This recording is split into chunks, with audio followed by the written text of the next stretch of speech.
morning guys, rise and shine everyone. So eto na yung video natin sa ating kulungan, kung saan namin sila nakuha and kung magkano sila.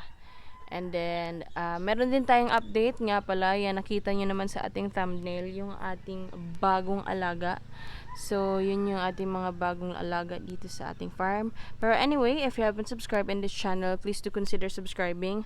Also like this video, share this to your friends, and also comment down below kung ano pa yung mga katanungan nyo regarding in this video. Ito na yung ating topic for today's video. Ayan, yung ating kulungan. So, ito yung aming kulungan guys na na-purchase na ready-made na, or ikaw gagamit ka na lang kapag bumili ka sa kanila. So, ito, nabili namin siya here in our, city, nasa Kidapawan City.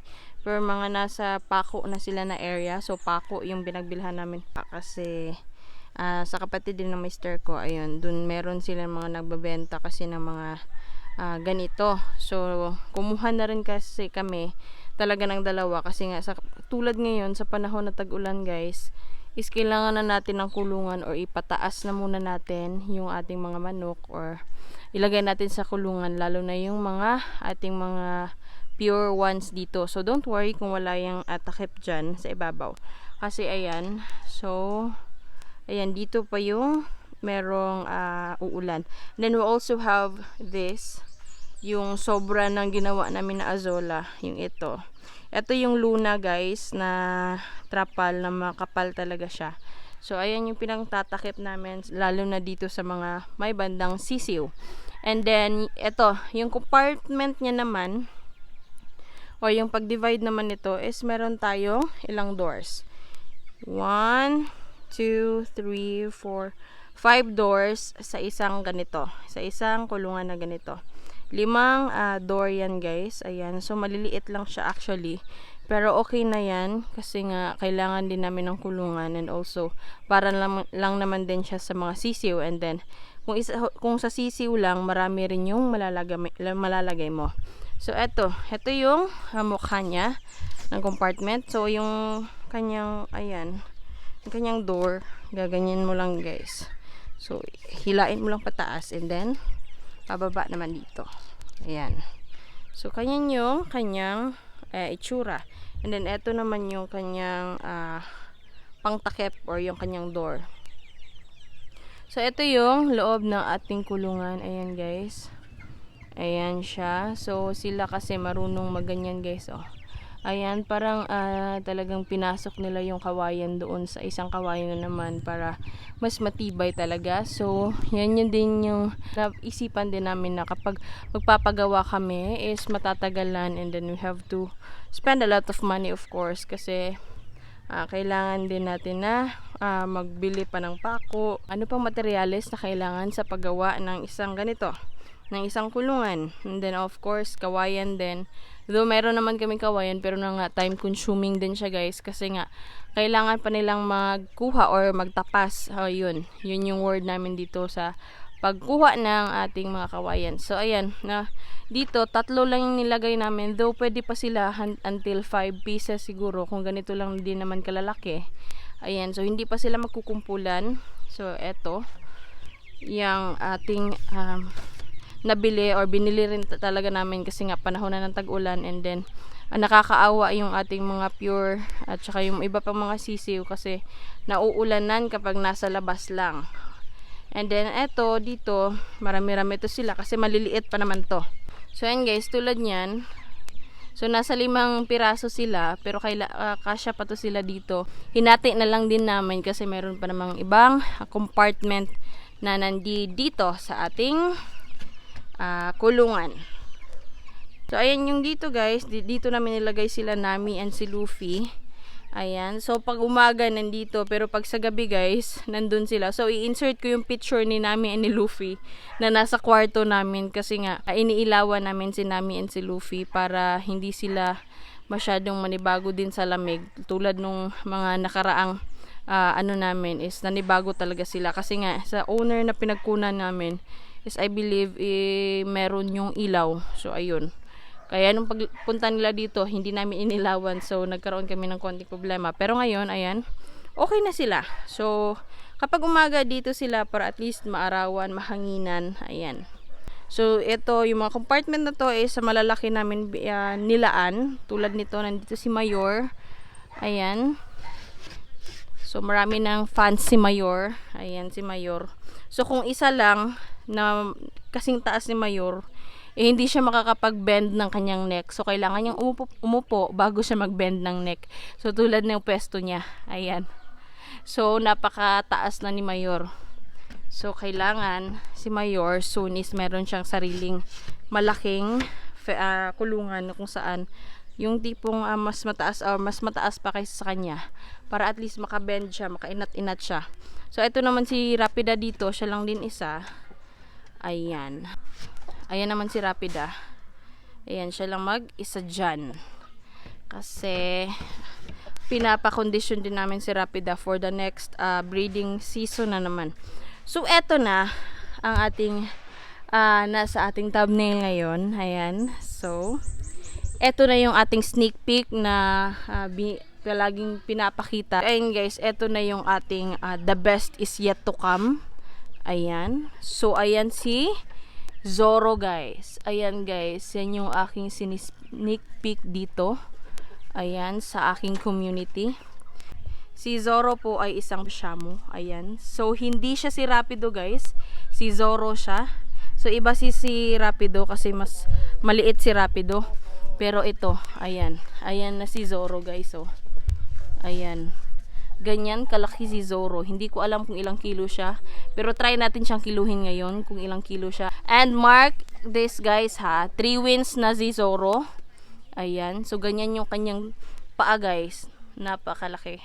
Ayan si Zorro. Kung mapapansin nyo, walang mga balahibo pa.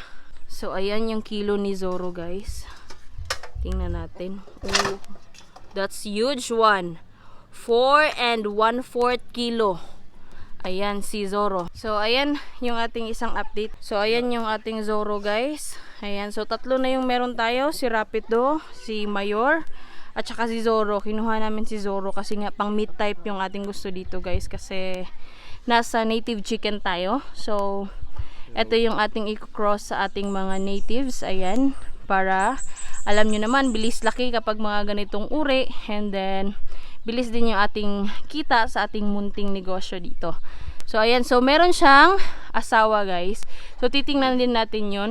So, ang breed ng kanyang asawa is Hutako naman yun. So, Japanese Shamu din yun, guys. So, ipapakita ko sa inyo kung ano yung mature brood hen ng ating mga Japanese Shamu. Ayan, guys. Ito yung Japanese Shamu na maliliit pa lang. Ayan. Pulit pa lang yan, guys. So, tingnan naman natin yung asawa ni Zorro. Ito naman yung ating adult na Japanese Shamu, guys. Ganyan kalalaki yung brood hen. Ganyan po kalalaki yung ating Japanese Shamu na brood hen, guys. Ayan. So, eto si Rema. Kasi yung owner nito is in-incorporate namin yung kanyang name. Ayan. Pero nangingitlog na siya, guys. Nung nakuha namin, nangingitlog na siya actually. And then, ngayon, dyan sa kanilang kulungan is meron na silang itlog. So, try natin silang kiluhin. Try natin siyang kiluhin, guys. Ayan yung si Rema, guys. Ayan yung kilo ni Rema. Nasa 2 and nasa 3/4 banda, guys. So, nasa 2 kilos and 700 grams to be exact. Ayan yung ating brood hen, guys. Imagine, guys, ganyan kalalaki na mga brood hen. Japanese Shamu yan, guys. So, what more yung pang meat mo kung i-cross mo yan sa mga natives. Ayan. Masarap yung kanya lang meat and then at the same time malalaki. So, imagine, guys, oh. Ganyan kung hawakan ni Mister, oh. Napakalaki. Ayan, guys. So, ganyan yung itsura ng, ayan, oh, manonotice nyo sa mukha. Ganyan yung mukha ng Japanese Shamu na parang singkit din sila, actually. So, tingnan naman natin yung kanyang egg, guys. Ayan, dito kasi namin nilagay nung nakaraan na mga pinaglagyan ng aming Shamu asil. Ayan, naglagay lang kami ng gulong para ito yung magsilbi niyang parang nest. And then, nilagyan namin ng sako. And then, ayan, guys, merong sako dito sa gilid ng gulong. And then, nilagyan namin ng cloth para magsilbing comforter na rin. And ito yung itlog ng ating Japanese Shamu, guys. Ayan, nahutako po ha. Hutako po yung kanilang bloodline. Ayan, guys. So dalawa, mga nasa around 3 days ata sila dito, and then pagkarating nila is nangitlog agad si Rema. Actually nangingitlog na nga siya doon sa kanyang dating pinagkuna namin. So dito nag-continue lang. So ayan, kaya nilagyan na rin talaga namin ng gulong para mag-continue siya na mangitlog. So update lang kami dyan kung mangingitlog na siya, and then kapag napipisa na yung ating mga shamu na Japanese.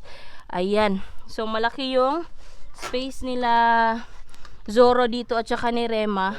Ganito kalalaki yung kay Rema at kay Zoro na breeding, parang breeding site nila. Kung saan sila, ayan, pinag-mate namin. So kinukuha namin si Zoro once na tingnan na namin na nakastahan niya na si Rema para hindi masyadong malaspag si Rema. Ayan guys, balik natin si Rema. Ayan. So si Rapida na siguro nasa around 1 kilo and 3/4 guro, mga nasa 2 kilos. Ayan. Pero ito malaki talaga to si Rema. Hope you like our video, short video ni Zoro at ng ating kulungan, also kay Miss Rema. Ayan yung ating mga bagong alaga dito guys. And so ayan, abang kayo sa mga anak ni Rema at ni Zoro sa susunod na mga video. So ayan, ganyan yung kanyang postura. So that's it for this video guys. Hope you like our video. And nga pala, eto, nakalimutan ko kaninang sabihin, 1.5 yung bili namin sa isang ganyan. Free delivery na siya.